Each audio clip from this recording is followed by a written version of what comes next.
આજે આપણે બનાવીશું બજાર કરતાં પણ એકદમ સ્વાદિષ્ટ એવા મોમોઝ અને તેની લાલ ચટણી।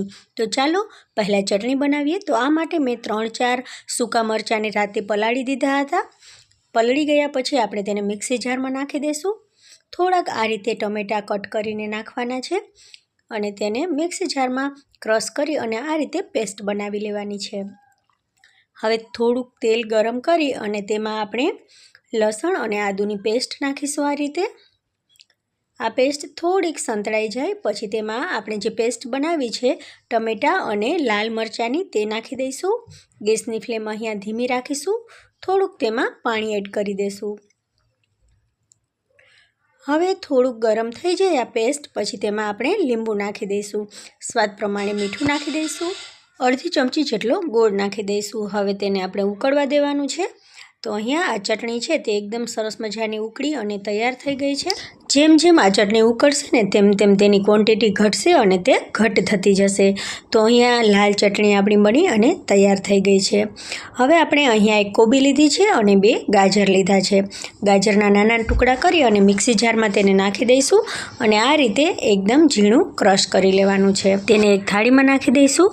હવે કોબીના પણ નાના નાના ટુકડા કરી મિક્સી જારમાં નાખી અને આ રીતે તેને પણ ક્રશ કરી લઈશું। હવે કોબી અને ગાજર ઉપર આપણે સ્વાદ પ્રમાણે થોડુંક મીઠું નાખી દઈશું અને તેને સરસ રીતે મિક્સ કરી થોડી વાર માટે રહેવા દઈશું।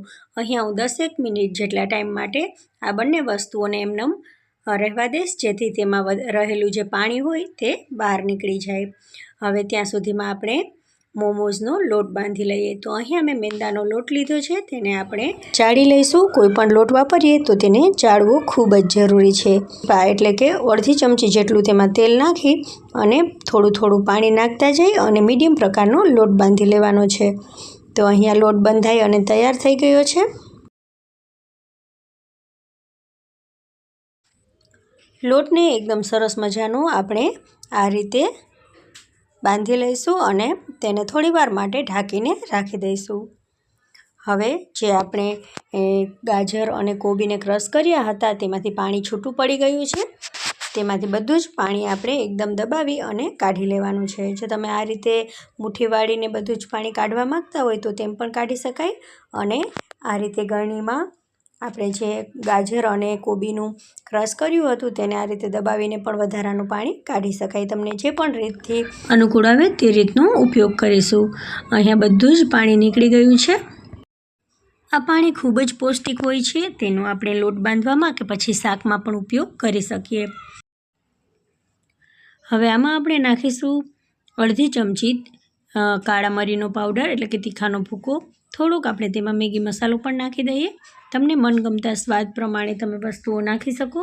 બાળકો જે પ્રમાણે તીખું ખાતા હોય તે પ્રમાણે તેમાં વસ્તુ નાખવી। હવે આપણે તેને મિક્સ કરી લઈશું સરસ રીતે। થોડુંક તેલ પણ નાખી દઈશું જેથી મસાલો છે તે કોરો કોરો ન લાગે। અહીંયા જે પ્રમાણે આપણે મસાલો બનાવ્યો છે તેમાં તમારે કંઈ ફેરફાર કરવો હોય બાળકોને અનુકૂળ આવે તે પ્રમાણે તમે અંદરનો મસાલો તૈયાર કરી શકો તમને મનગમતા સ્વાદ સાથે। હવે જે લોટ બાંધેલો હતો તેને ફરીથી આપણે સરસ મજાનો મસળી અને નાના નાના ગોયણા કરી અને આ રીતે નાની સાઇઝની રોટલી બનાવી લેવાની છે। તેની અંદર આપણે જે કોબી અને ગાજરનું ખમણ બનાવ્યું છે તે નાખી દઈશું અને તેને આ રીતે પેક કરી લઈશું। તો અહીંયા આપણું એક મોમોઝ બની અને તૈયાર છે। તો આ રીતે આપણે બધા જ મોમોઝ બનાવી લેવાના છે। અહીંયા મેં સ્ટીમરમાં પાણી ઉકાળીને રાખ્યું છે અને તેમાં બધા જ મોમોઝને મૂકી દીધા છે। 20 મિનિટમાં બધા જ મોમોઝ સરસ રીતે એકદમ બફાઈ ગયા છે। તો અહીંયા એકદમ સરસ મજાના મોમોઝ આપણા બની અને તૈયાર થઈ ગયા છે।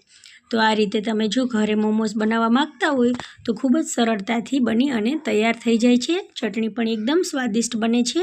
તો મિત્રો તમને જો મારા મોમોઝ અને લાલ ચટણીની રેસીપી ગમી હોય તો મારી ચેનલને લાઇક શેર અને સબસ્ક્રાઈબ જરૂરથી કરજો।